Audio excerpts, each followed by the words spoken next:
Hello, Lifepro consumers and friends. I wanted to share with you, I'm Amber Kivett, and I work with Joel to educate and share all the great things that are coming out with Lifepro and how to use their devices for whatever your end game might be.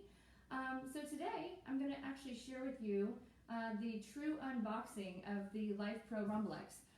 We did some video shoots on this equipment about a week ago, but I really haven't had mine unboxed until today, so I haven't even taken it out of the box. But this is now available to anybody that's interested. And then I've got the original Rumblex, which is exactly, for the most part, exactly the same, just as good.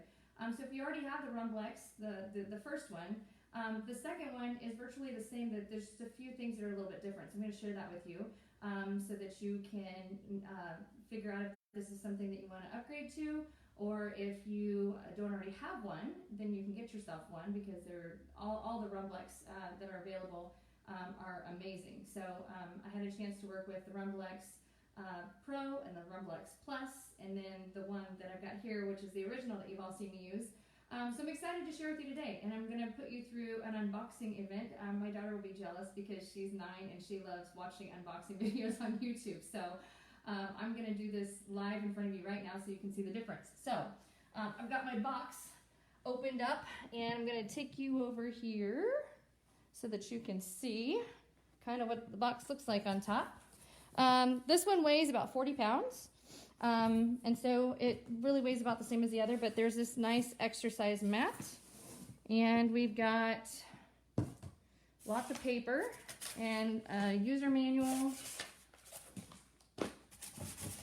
and then we've got the big boy right there. Okay, so that's what it looks like. Now, because I've got myself videoing myself, I don't have a helper today. Bear with me as I'm working my way through this, because again, this is a heavy device. So if you're not good with lifting on your own, make sure to get somebody at home to help you. But anyhow, we're going to take this out, and then I'm going to set it side by side so you can actually see what it looks like. Oh, this is a big boy. With the other one. Don't forget to breathe when you're lifting heavy objects. And we've got all the little gadgets and add-ons here that they throw in as a bonus.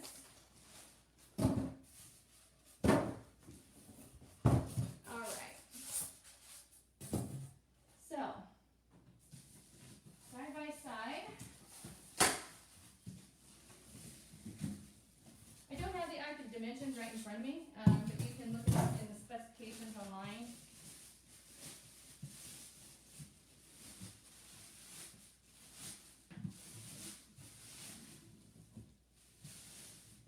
Smells new.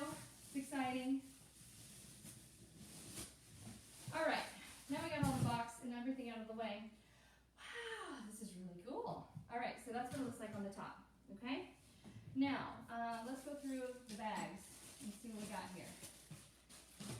Because again, I didn't get to go through this fun stuff when Joel was here. We already had it all hooked up and ready to go. I just had to figure out how to use it.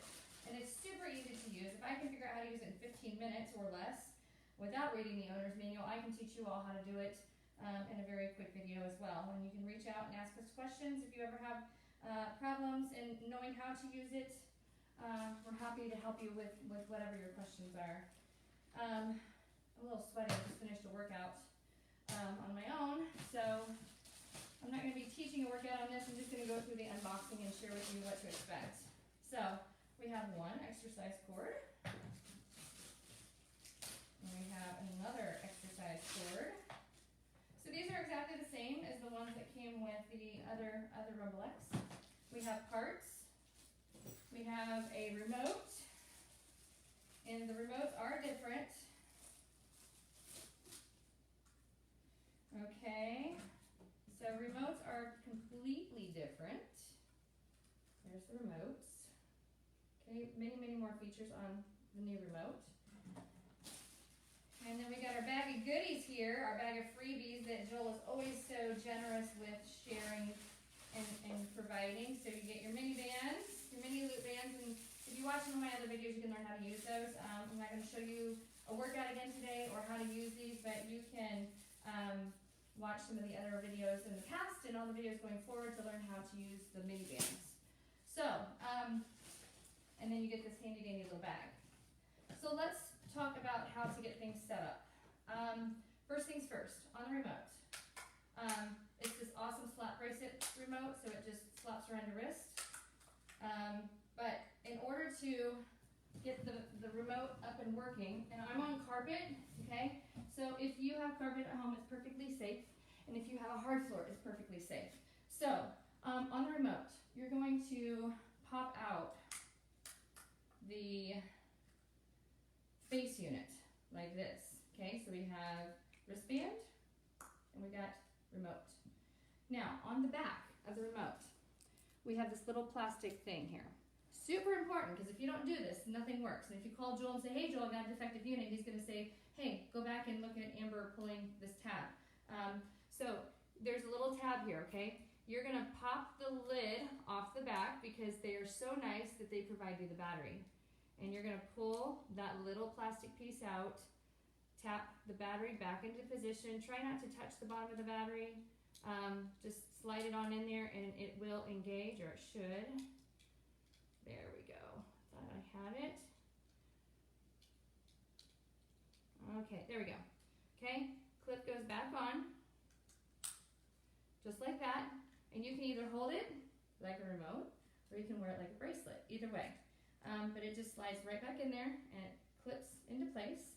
And then remote is now engaged and ready to go. I forgot to turn, there we go. Okay, so the other thing that you have to do in order to use the bands, underneath there's these bars that swing out, okay? So I'm going to show you how to work those. We're going to turn this over. We provide you the screwdriver and the screws. So you're going to take out your tool bag. And we've got our screws here. You're going to take this bar and you're going to swing it out, okay? And it's going to line up with another hole down there in the bottom. And you're going to take your screws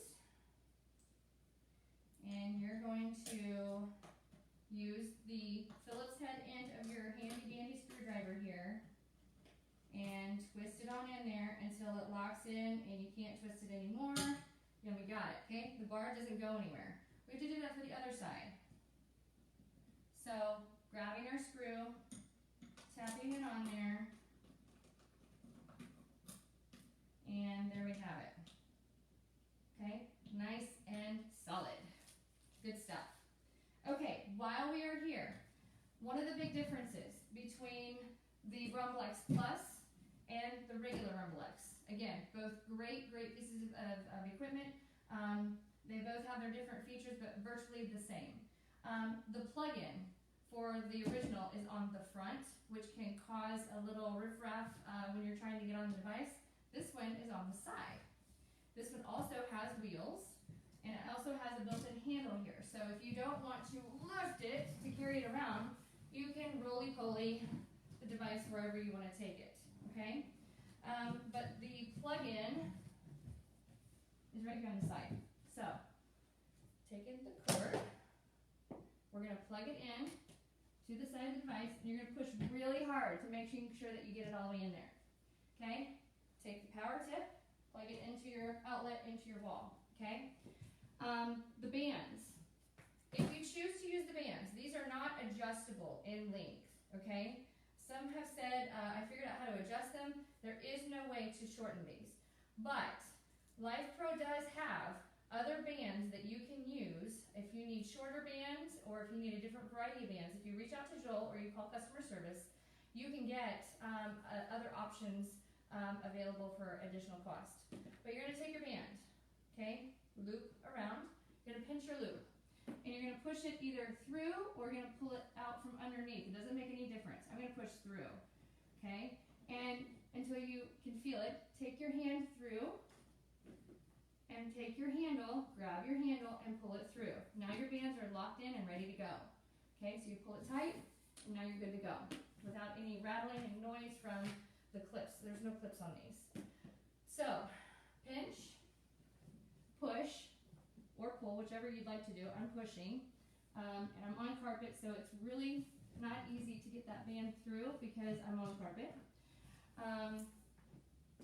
Slide the handle through, like that, and pull it tight, and there we have it. So I don't use the bands a whole lot because I like doing stuff with the other bands. So anyhow, let's get a side-by-side comparison here. Oh, one other thing I wanted to share with you. This exercise mat. If you live in an apartment complex or you're using your device in an upper level or on a hard floor, and it creates a tremendous amount of noise from the vibration on the floor, which it shouldn't, but it can. This is actually a sound dampener mat, so you can set it underneath of your device and put your device on top of it, and it softens the sound of the device. So if you are at home and you've got little ones that are trying to sleep, or you've got pets that are roaming around and are aggravated by the sound of the device, you can, or you got another neighbor, whatever the case may be.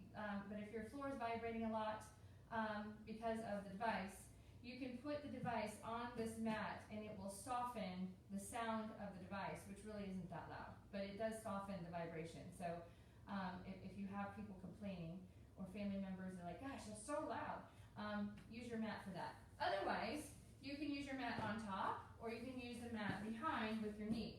Okay, so that's what the mat is for. So we've got these two side by side. So let me come out here and share with you what we're looking at different. Okay, so I'm going to take this back just a little bit so you can see. All right.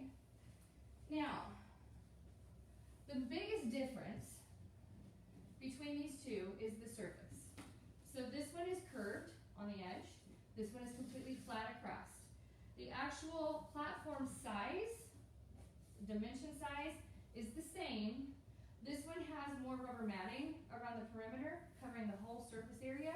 This one has less, but it doesn't matter. They're both really, these are two really, really good sized platforms. Love, love, love these. The other thing that's different is some of the features on the touch control and with the remote. So I'll talk about that here in just a second. I have had a couple people reach out to me and say, hey, I've got arthritic joints, or I've been told that I probably should avoid the one that has the curved ends. And I'm going to tell you here, if we were to evaluate individuals who have arthritis and suggest that you can or cannot use the devices, it would make you worse if you had arthritis, we would not be using devices at all, because about everybody has some form of arthritis in their body. And so it doesn't matter if you are on a curved surface or whether you are on a flat surface. In fact, if you have arthritis, if you get on an elliptical trainer, or if you're somebody who likes the elliptical trainer, that is going to cause you more challenges being on an elliptical trainer with the joints than being on a curved surface. So I'm not saying not to use an elliptical, so I just want to make sure I'm clear here. Making sure, I don't want you to think you shouldn't use an elliptical trainer, but I don't want you to think about, oh my gosh, I can't use the Rumblex original because it has the curved edges. It's all how you disperse your body weight and how you stack the joints. And so what I mean by that is if you are not in tune with where your feet are positioned, how you're loading your feet, whether your knees are unlocked, and what level you're on, yes, you can make the rest of your body worse, but what I want to make sure of, that we all understand, what is arthritis? Arthritis is simply an inflamed joint, okay? It is inflammation in a joint.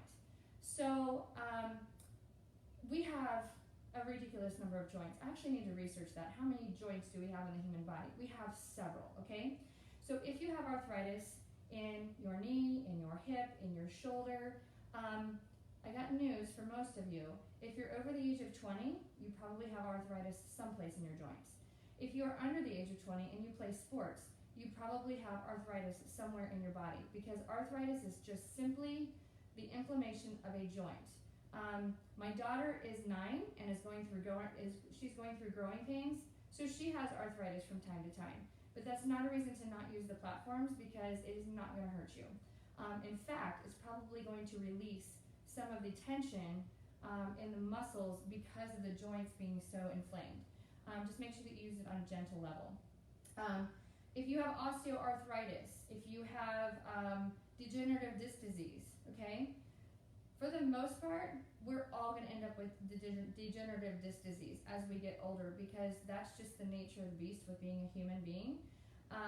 So that is a diagnosis that most doctors will give you for insurance to cover the visit, for you to get medicine, because we age. So as we get older, the discs in our spine start to slowly dissolve or start to dehydrate, which means our spine compresses a little bit more.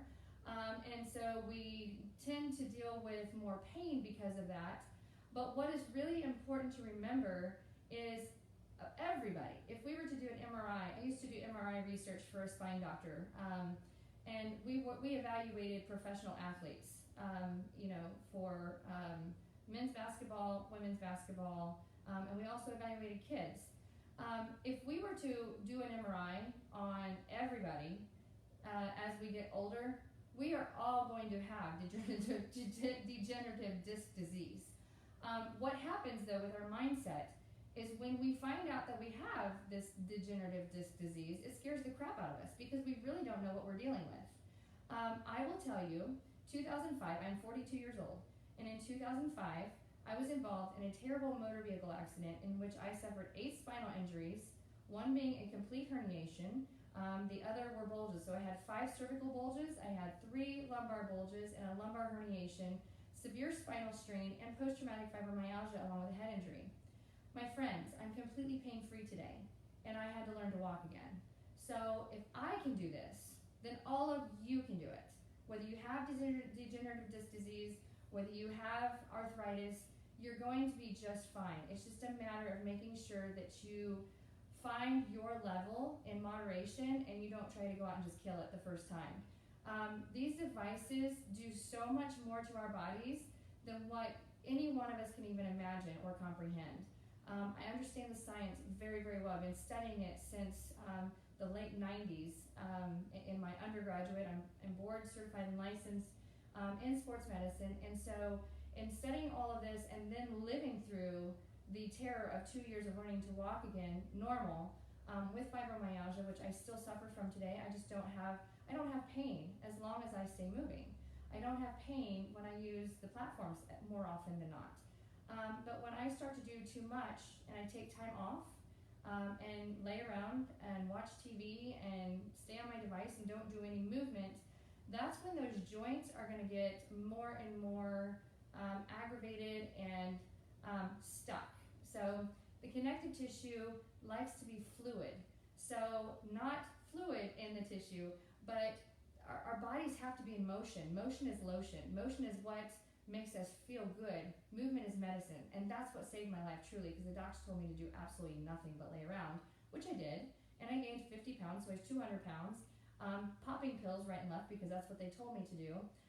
And so I just got tired of it and found my own way back. And so that's what I specialize in today, is pain management and just learning how to help people be the best version that they can be.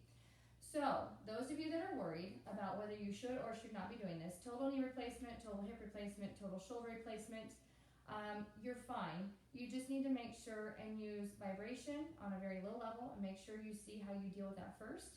And then as you get comfortable with that, then move it on up to the oscillation, which is the tilting side to side. And if you have a joint replacement, until you get comfortable and start getting things firing again, avoid the lateral movement on the Rumblex. You don't have to worry about the lateral movement on any of the other devices. It is a Rumblex specific movement because it is a 4D movement. But that side to side motion is what can create some problems because of balance being compromised with a total joint replacement. Balance is the first thing to go when we get injured. And so we just have to make sure that we are approaching our workouts and our programs and our treatments on these platforms on a low level first until your body can get adjusted to it. But it's very, very fast to adjust. And so that's what makes this so healing and so powerful. I work with a lot of people who have total joint replacements. and their bodies are stiff, because anytime you invase the body with surgery and you put artificial equipment inside the body, that connective tissue, regardless of whether it's your shoulder, your hip, or your knee, there's a tremendous amount of connective tissue that goes throughout all of those areas. And anytime that you cut through it, you really piss it off. And so it's going to get tension built up in other areas. So for total knee replacements, the number one complaint that I see is not knee pain, it's hip pain and low back pain, because the body has to adjust someplace. And you've just sliced through all the tissue and connective work in the knee, and so it has to pull from someplace else because you're stitching it shut. And it's kind of like having a run in your pantyhose. You can't stitch pantyhose back to its normal state. You can't put too much clear nail polish on a pantyhose run in order to get it to start to work stronger again. You have to be really careful to pull everywhere else except for where the pantyhose are torn, right? So our body is exactly the same. So you just have to be gentle in approaching things, and how you load your feet, or how you load your hands, or how you load your seated position on the curved version is going to be how your body accepts it, because it's how you stack the joints. So if you have arthritis, if you've got osteoarthritis, you've got rheumatoid arthritis, degenerative disc disease, fibromyalgia, multiple sclerosis, all of those things, it's all okay. You just have to go very gentle with your device. Now, if you have had a total joint replacement, or you had a surgery recently, make sure you get clearance from your physician to do any kind of cardiovascular exercise, because what we do have to worry about is blood clots.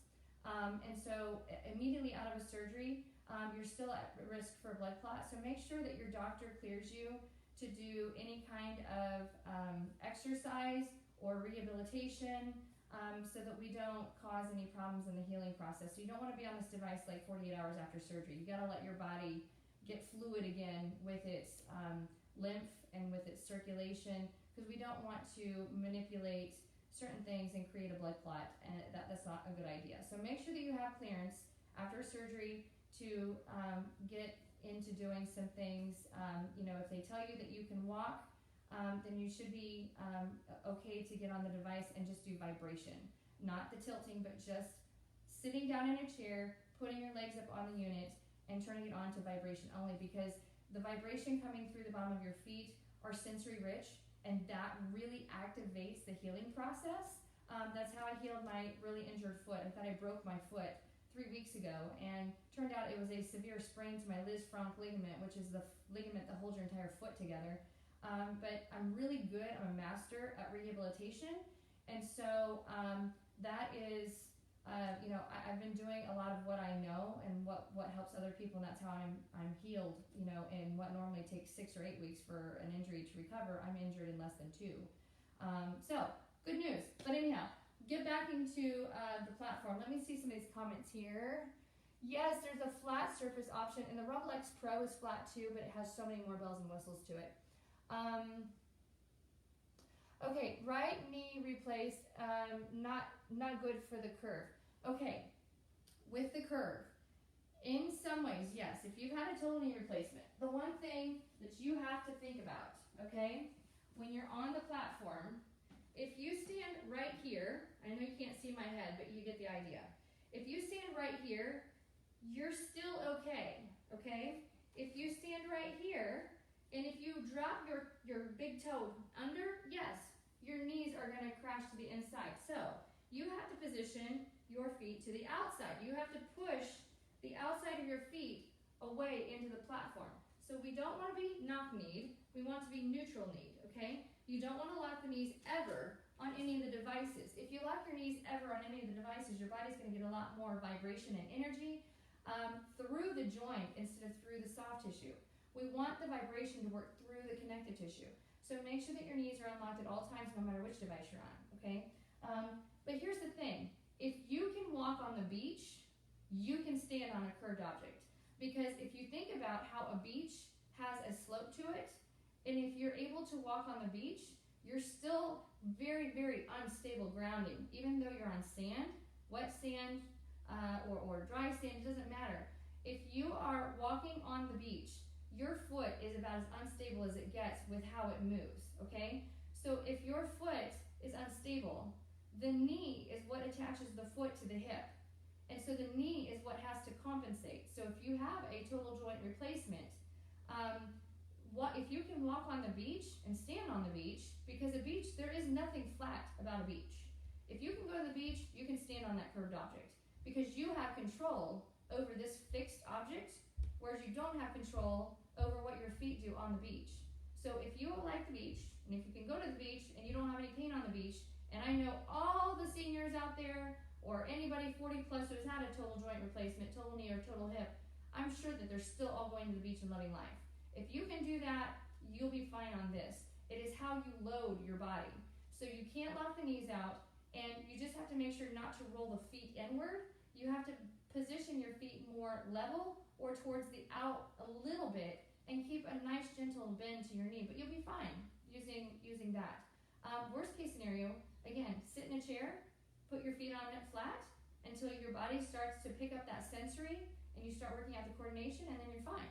So don't be afraid of the platform. If you've had a total joint replacement, you will be fine.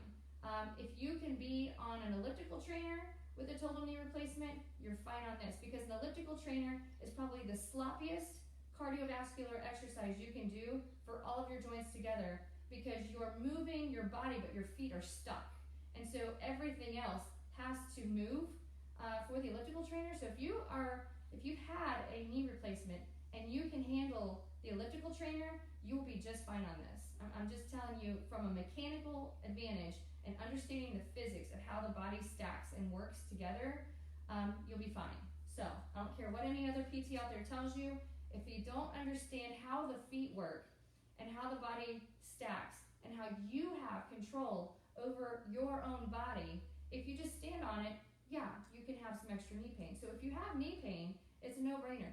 Like, lower your intensity or change the way that you're standing. And what I mean by the way that you're standing, that can be anywhere from, so if you're standing here, okay, with your feet collapsed in, you can see how my knees are coming in. So you gotta roll those feet out, okay, so that you are putting more weight.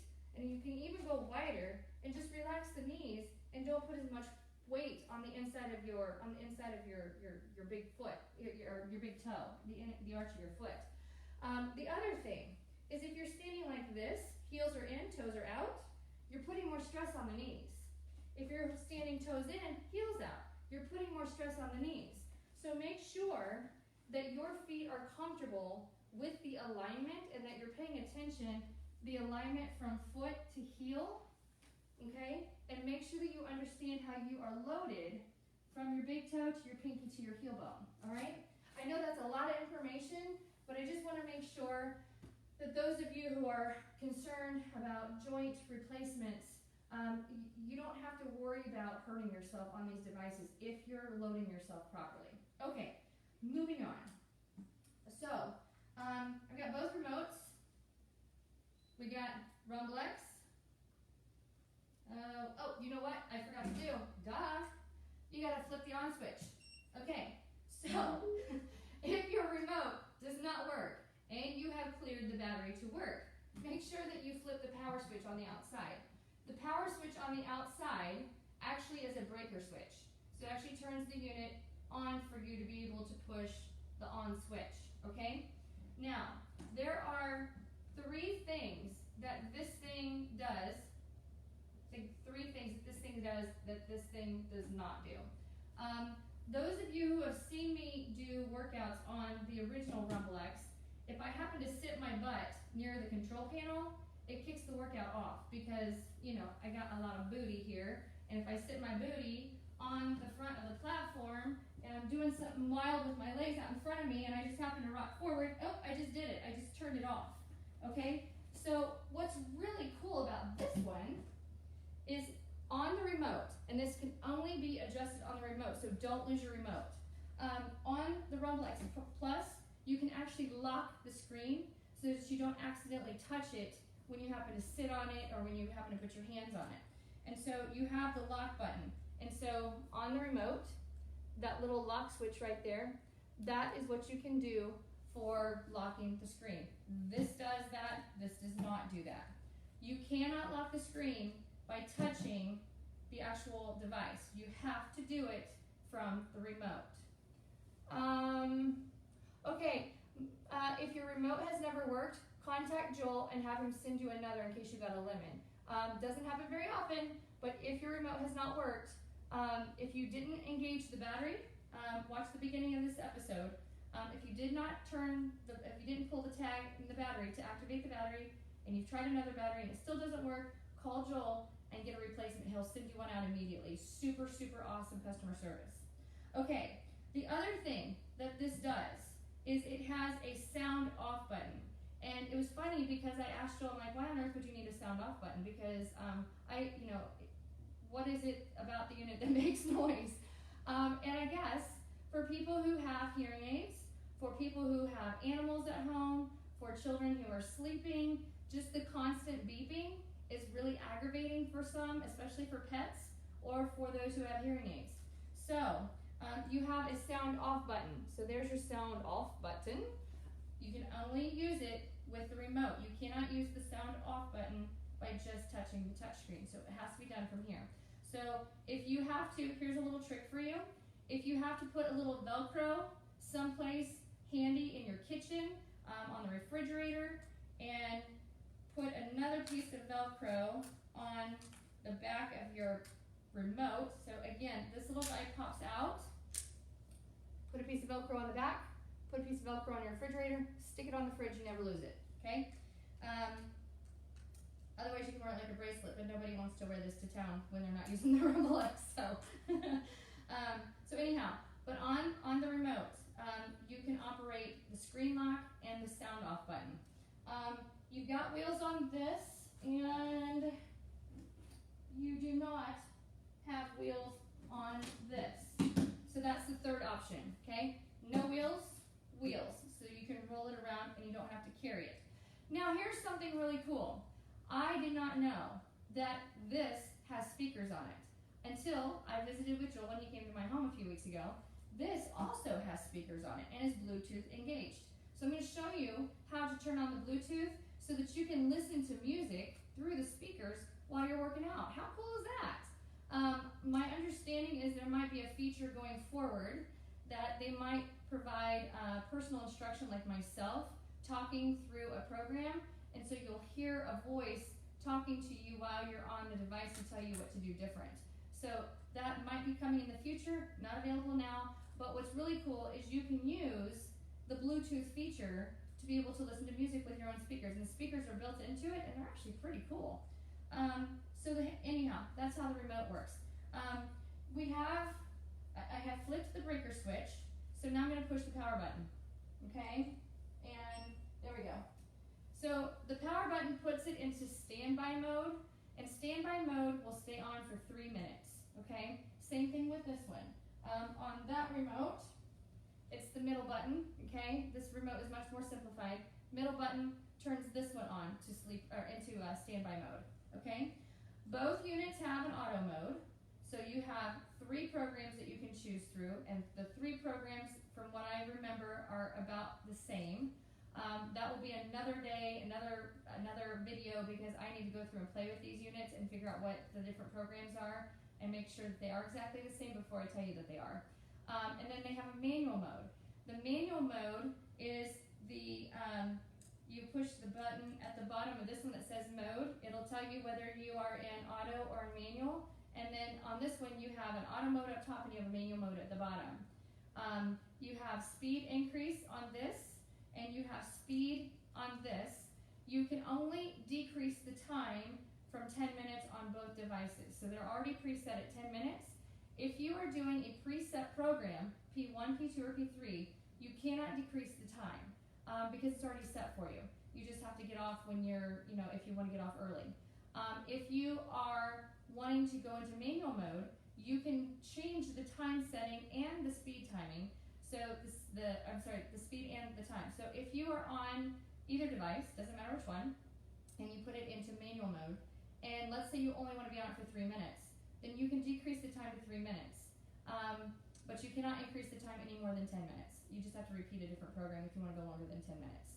No more than 30 minutes on the device. That's a lot of time, so be careful because more is not always better. And then once you can't adjust the speed until you're actually on the unit. So that's where the remote comes in handy, because you don't have to bend over to touch the panel in order to increase or decrease your speed if you're in manual mode. Otherwise, you don't have to worry about it. That's why I like the pre-programmed settings, P1, P2, P3.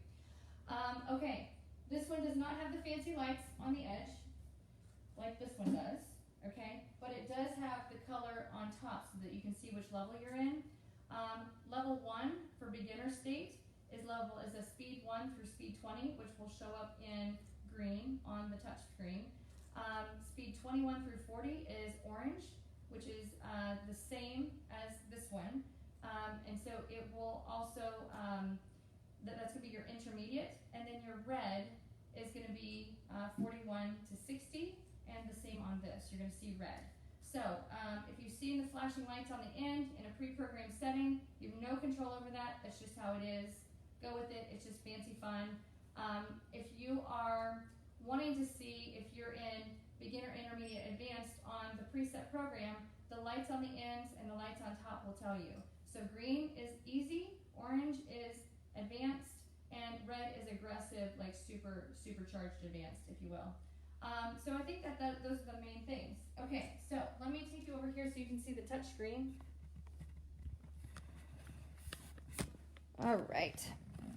So there we go. So if I turn this on, and this is, we gotta see how I can adjust this so that you guys are not like, let me see. Sorry, I'm like moving everything around on you. Okay, so the way that these videos work, there we go. Okay, so what we're doing here with the touch screen, power on, power off for sleeper or for power mode, standby mode, if you will.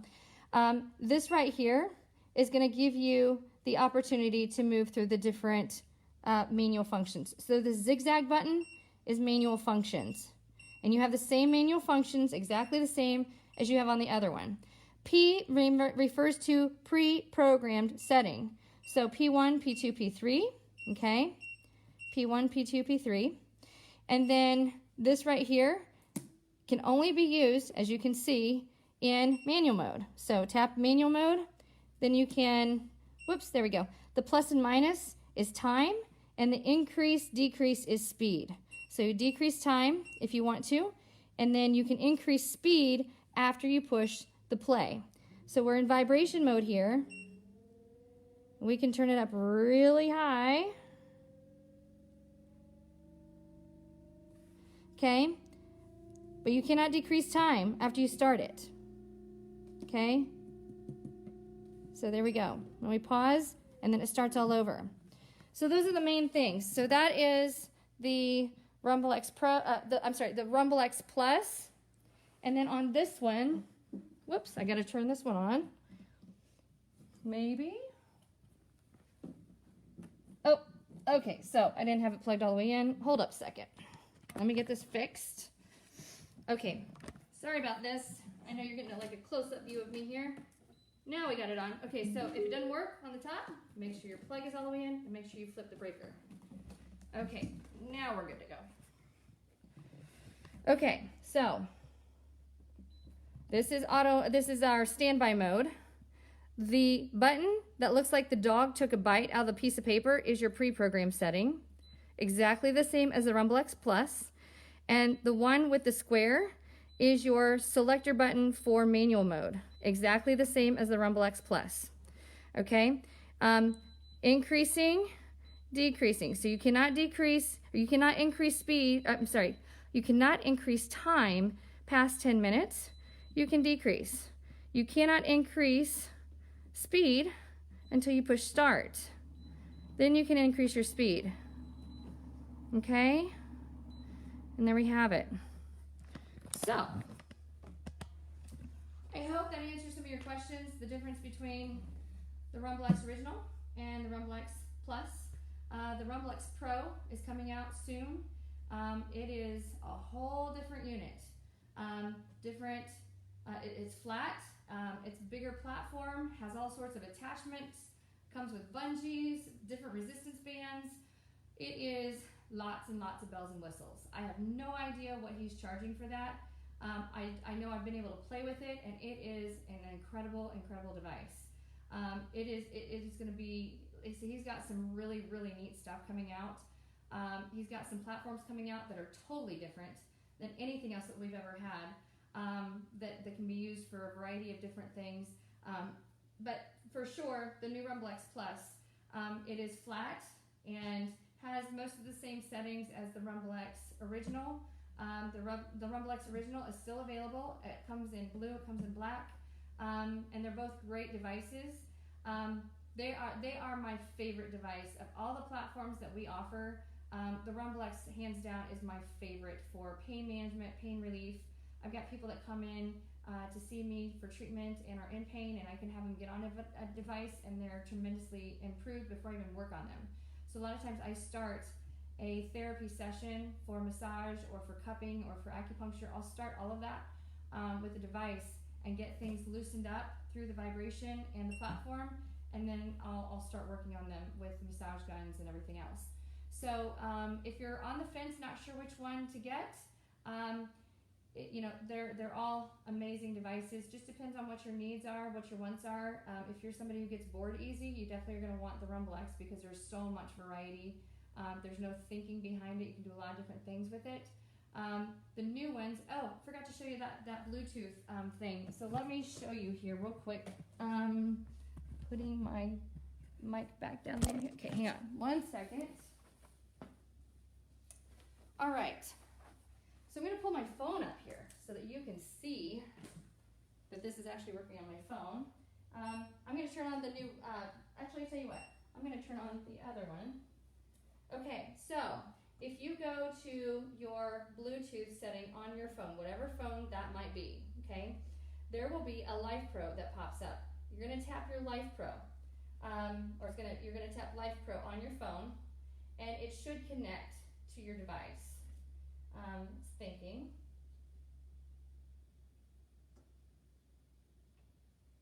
It's still thinking. I've got a lot of stuff connected. Oh, I was pushing the wrong one since I got 2 Lifepro devices. Okay, your PIN number is going to be 4 different 8s. So 8, 8, 8, 8. Okay, we got lots of 8s. There you go. Lots of 8s under your PIN. Okay, and I took too long to demonstrate that, so it kicked me off. So let's try this again, and then I'll play music so that you know that it works. But I did not know that this had speakers. Way cool, right? So we're tapping the Lifepro. 8888 pair. Heard it. I heard it kick on. Okay, so now let me turn on some tunes so you can see what this is like. So very cool.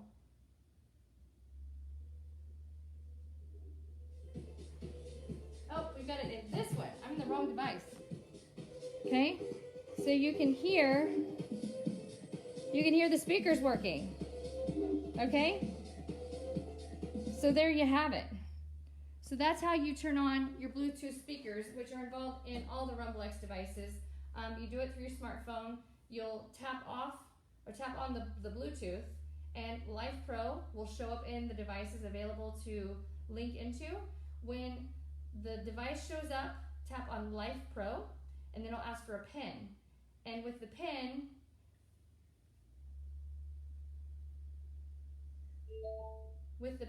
you'll push 8888. Okay? If you have questions, let me know. Otherwise, thank you all so much for the opportunity to work with you today, and hope you have the opportunity to learn the differences between the 2 Rumblexes. Have a great day.